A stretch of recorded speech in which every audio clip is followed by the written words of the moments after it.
These last few years have made us question everything. Our relationships, our jobs, what constitutes an office, and who we are. In a world filled with chaos, confusion, and uncertainty, it's time for some clarity. It's time to start understanding one another. It's time to start understanding ourselves. We envision a world where everyone knows their why. But even more, we envision a world where everyone knows their WHY.os. Their why, their how, and their what. The operating system that drives you, that lets the world know where you stand, what your unique gift is, and most importantly, who you are. WHY.os. Are you ready?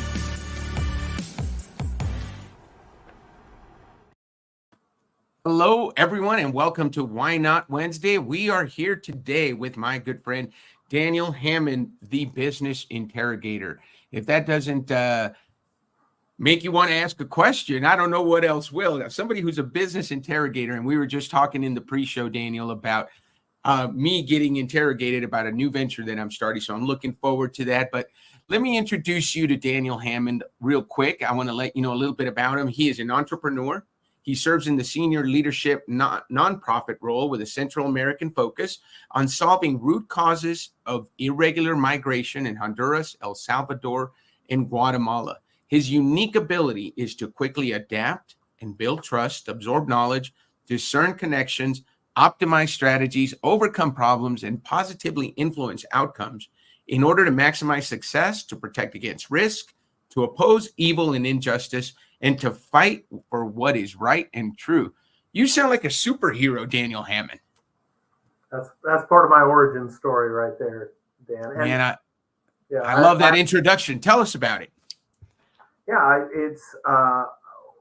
I think that people, when they're connected to who they are, what they do better than anyone else, and that's what unique ability is all about. I learned that in Strategic Coach.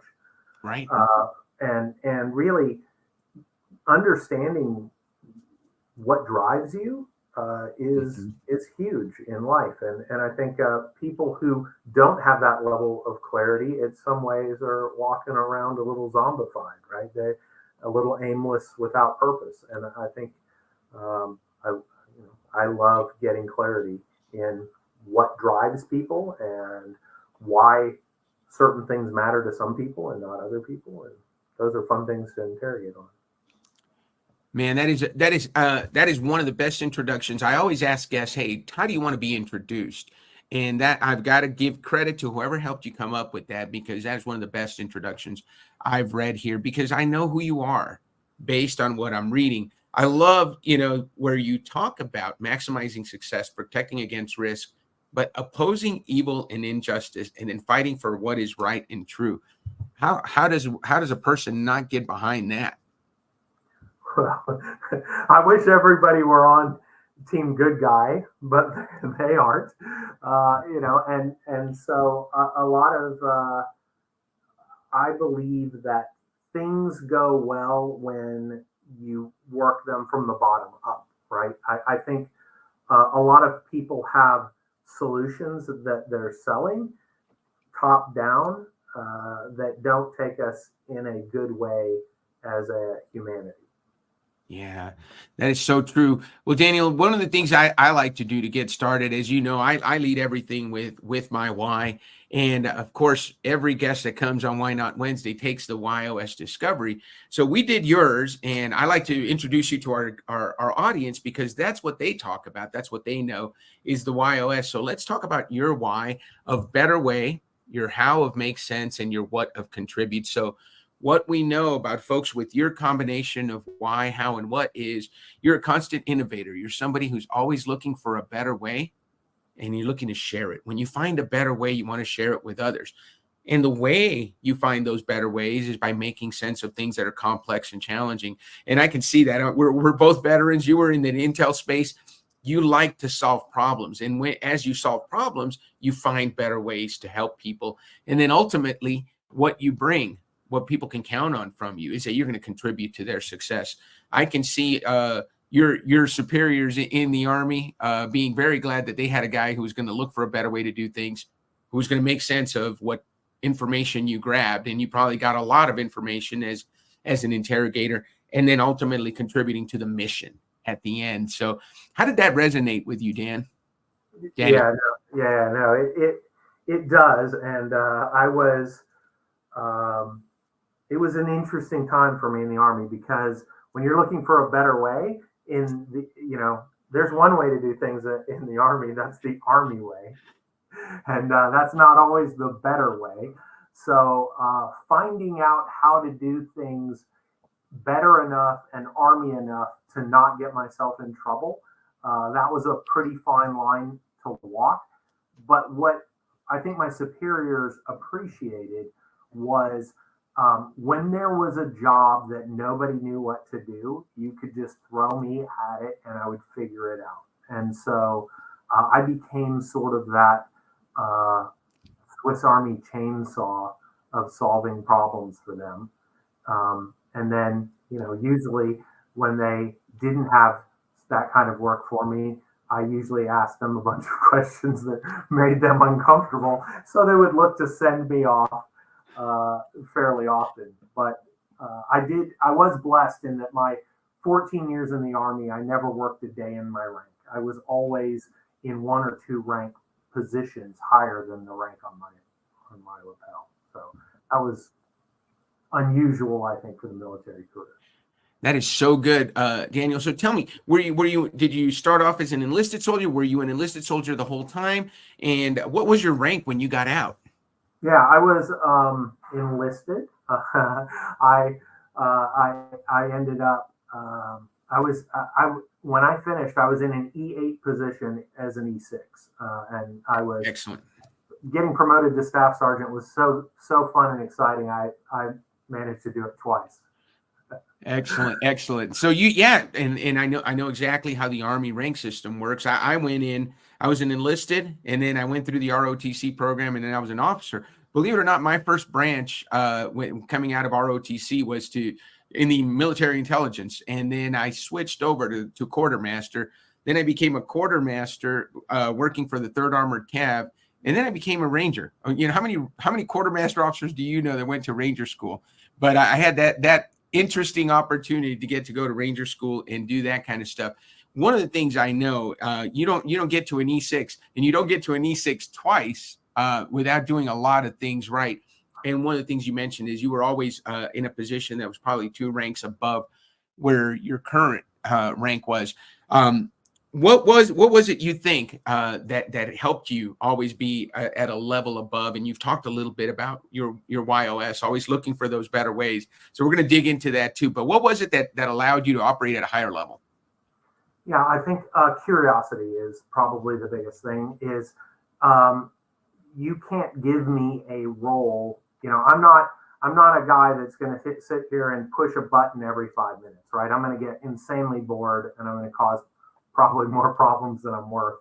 So I was always curious as to not just what was I responsible for, but what is everyone around me responsible for, and what maximizes success for the team, and then for the higher organization and the higher organization above that.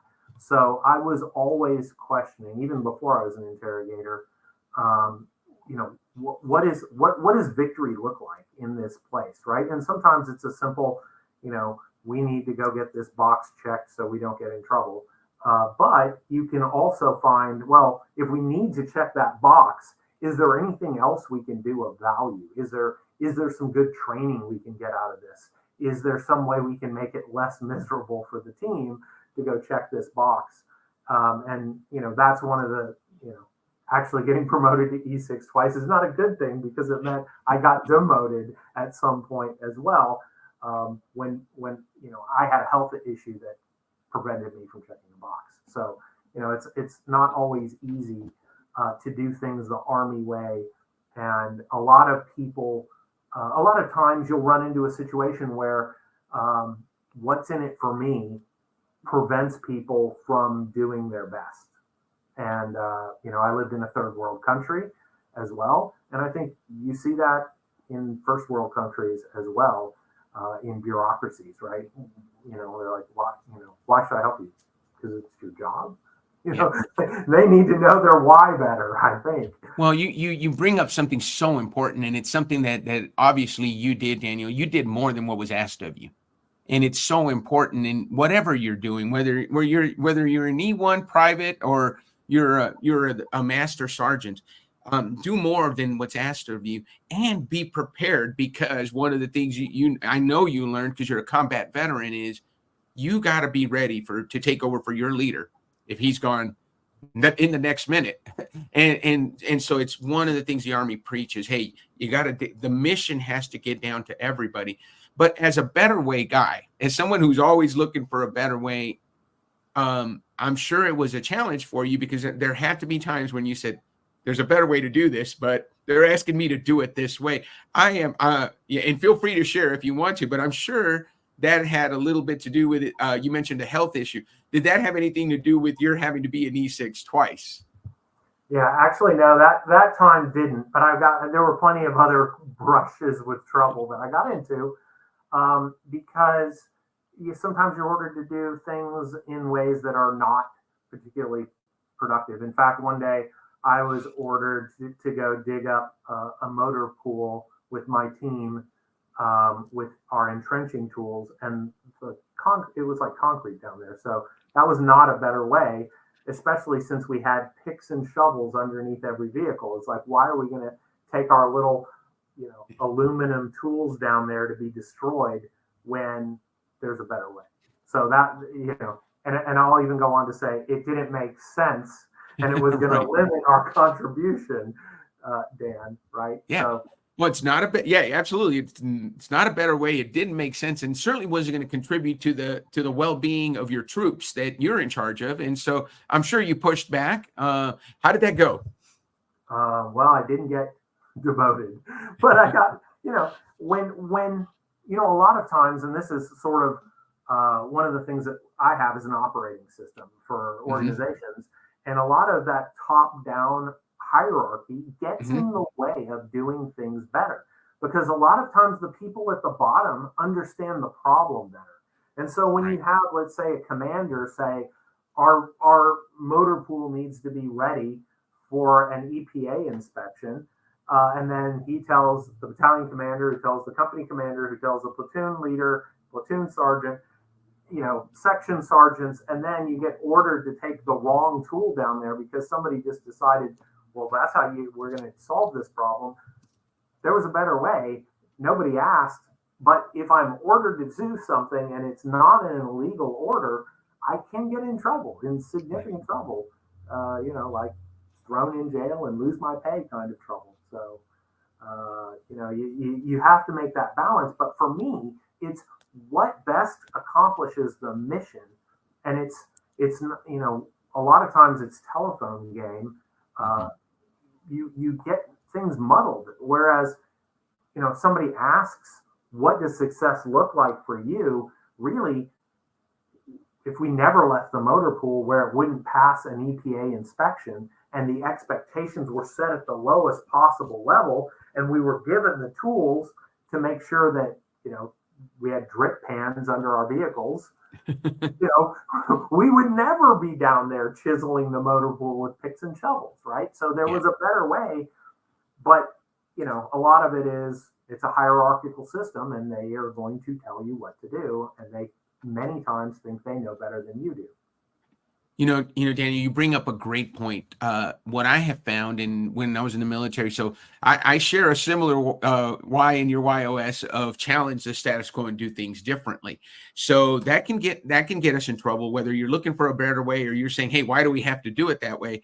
That's often leads to a conversation behind closed door with a higher ranking officer or a non-commissioned officer, right?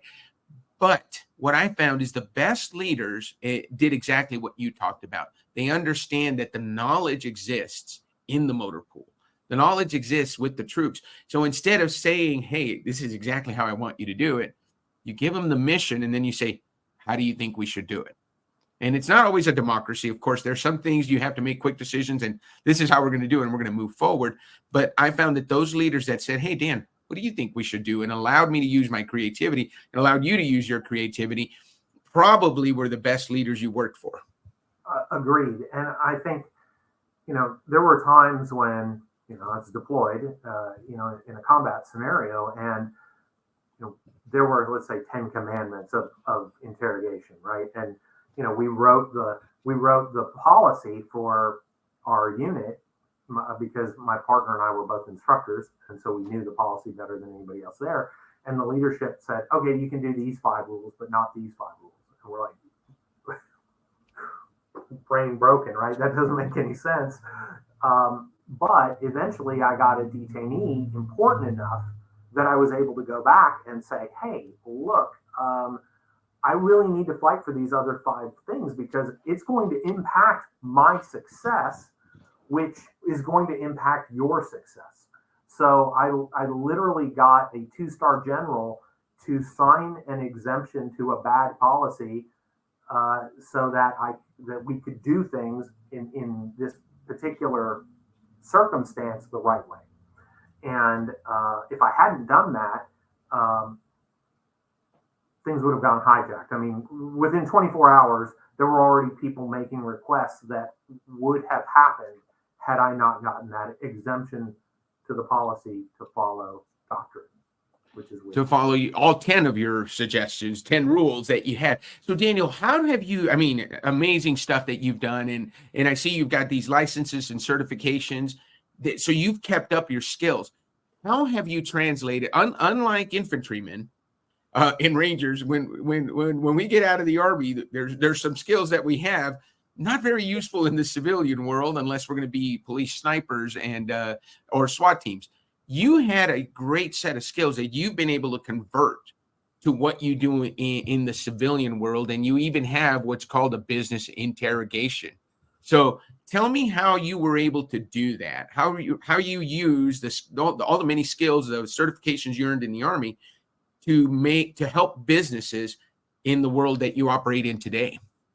Yes. So really, I have a toolbox, and I'm always looking for new tools to do new things. Right. I'm not a construction guy with a garage full of tools, but figuratively, that's what I do. I'm always looking to grow myself. I'm always looking to provide better ways for me to serve. Right. And so for me, as I journey, I get bored with something and then I need to learn something new. And so I'm constantly looking to evolve. I invest a lot of money in coaching, being coached by people who know better than I know. And so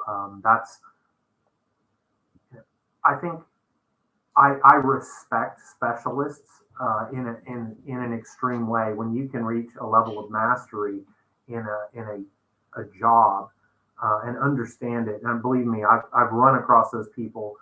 You're in the middle of a complicated web of processes, and there's one person that always knows what the right answer is, right? But I'm pretty good at asking, well, how do all the connections work, and what's important to each person here? And it makes me really good at being able to bridge the gaps between expertise. And that's one of the things that I've delivered cyber exercises. I've worked with cabinet level officials in 4 countries in 5 completely different job roles. So, and it's not something I seek, but it's something that I just end up being the right person to engage at a really high level. And I appreciate the uniqueness of each person, and I like to connect with them on a personal level in a way that's appropriate and helps everyone succeed. So, for me, knowing sort of the whys of others is really important in bridging high level gaps. I mean, I I literally, the cabinet level officials I've worked for are no less important to me than the privates I was in charge of in the military, right? I mean, everybody has a value and everybody provides a value. And I think, the military teaches you a lot of things. So I would never discount that there's any kind of less than value for whatever you did in the military, because you had to understand this culture that you're in. And, I guess the biggest challenge is knowing what to let go of and what to embrace in the new culture you're stepping into. But it's certainly transferable. And I definitely, the veteran people that I've worked with in corporate, in nonprofit work, they've all been fantastic. And I've done a lot of veteran volunteering as well.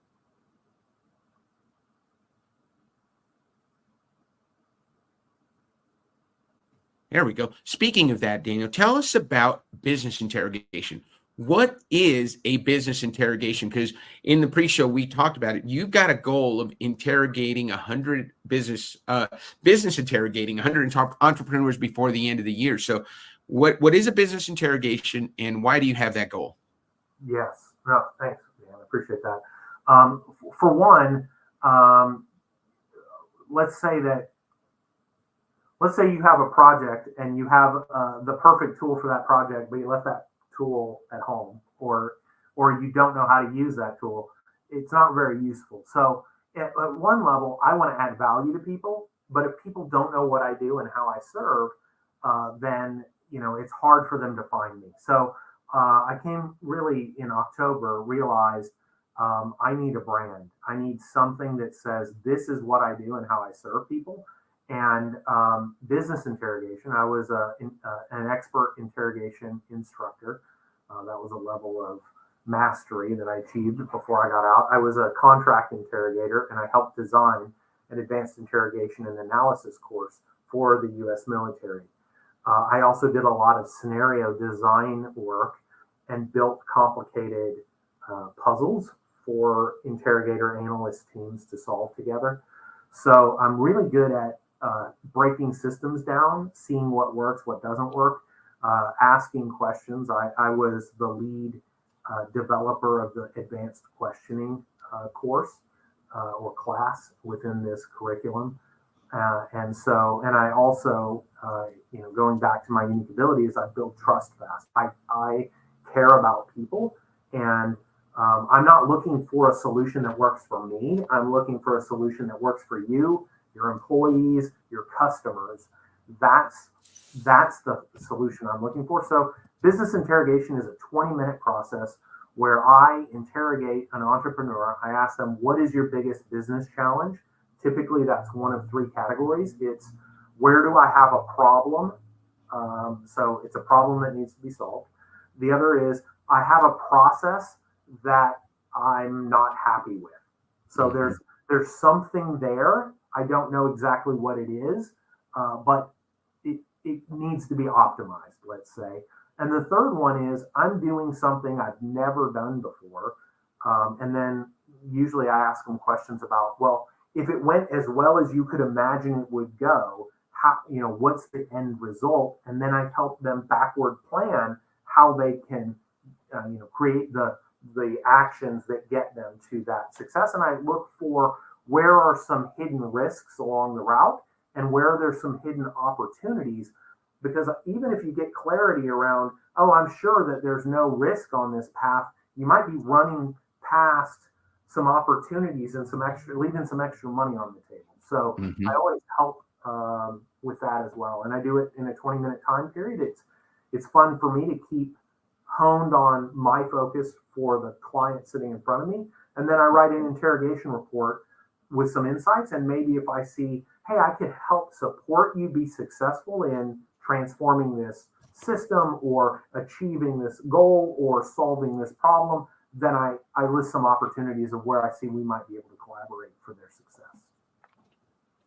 So you've got a system that, it sounds to me that clarity is a big part of this. And so asking the right questions is probably a skill that you learned from your interrogation background.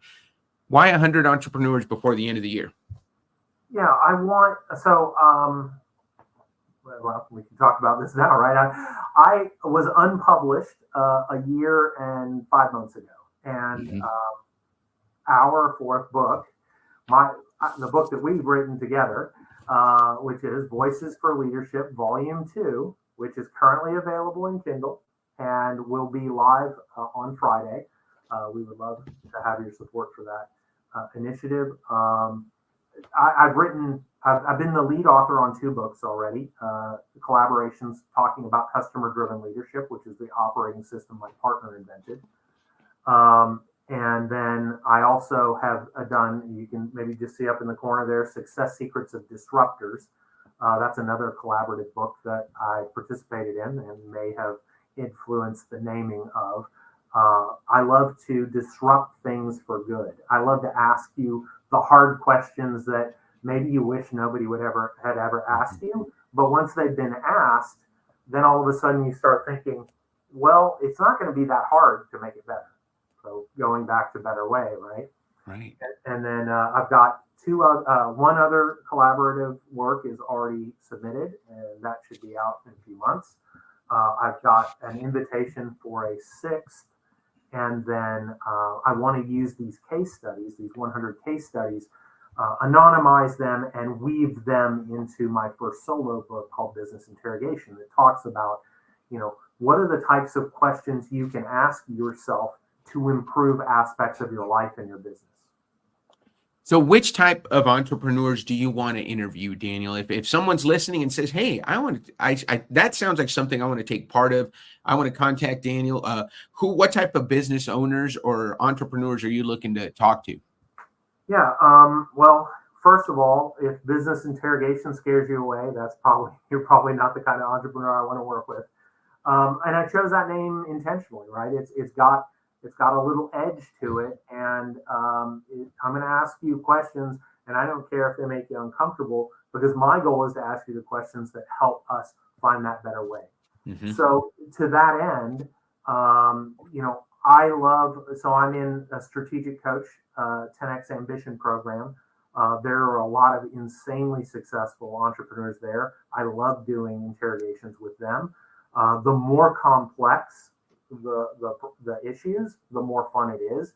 The more irons in the fire you have, I think the better we'll work together on a long-term relationship. I would love to be kind of on a retainer with some global changing entrepreneurs just to help them, Daniel, just being that extra thinking partner, strategic advisor in the room that says, hey, maybe there's a better way here, or maybe there's a risk that you need to at least consider, and maybe we can come up with a way that we can avoid walking into that trap together. Yeah, that is perfect. So where are you on your number? I mean, you've got 100 before the end of the year. We're on November 15th. You got 45 days, Daniel. Yeah. So how's that going?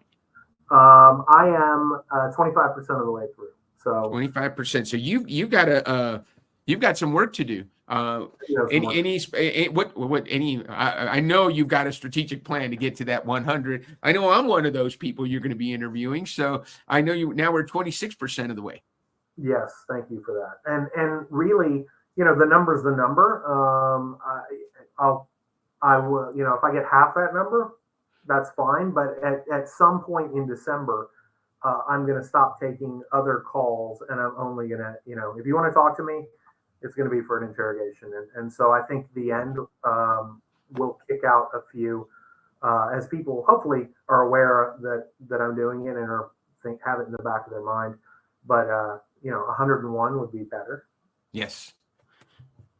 Well, let's do this. You probably have quite a few of these, but our signature question is, tell us about a why not moment, your biggest why not moment, a time in your life when you said why not to something and you're so glad you did. Yeah, I ran into a situation, Dan, where the priest at our church had run into a priest in Honduras that had a nursing school. and it was not up to code. She was teaching out of her like community room, and they were going to shut down her nursing school. And so my wife and I said, why not? We'll try to help you raise some money to build the school. And we said that in 2015, figuring we would have to raise $50,000 and having no idea where we were going to find that money. 5 years later, we had had grown the team, and we had raised $235,000. Not only built a modern nursing school at that church, but also a local clinic where people could get, basic healthcare needs taken care of. And they have doubled their capacity for students, as well as now are within code. So that helped me run into my partner in customer driven leadership. And so truly it has transformed more ways of my life than I can imagine. And most of those students were single moms looking for some way to support their families. And there was a huge medical shortage in Honduras. So it's transforming how medicine is done in this region of the country. That is an outstanding why not answer, and I really appreciate it. Let me say thank you on behalf of the world for saying why not to a big mission and to help an underserved area. And that's the work that you're currently still involved in. I love to hear that, your goal was 50K and you 5X that, and more than that, you're still continuing to support it. So Daniel, I want to thank you for being on the show. What do you say we end the show on that positive note? Why not? Thank you so much for being on, Daniel Hammond. Thank you for the difference you're making. Thank you for being a co-author in our book, which we were able to get that in there. I know Brian Brogen is going to be really happy that we did that. And we're going to share this with the world. We're launching it very soon, and it'll be available on Amazon by the time this show airs. So I hope you get out there and get Voices for Leadership. Thank you for sharing your wisdom, your story of success with Y Nation today. Daniel, we look forward to being interrogated by you. Thanks. Appreciate it so much, Dan. Have a great rest of your day, and we'll see the rest of you next week on Why Not Wednesday.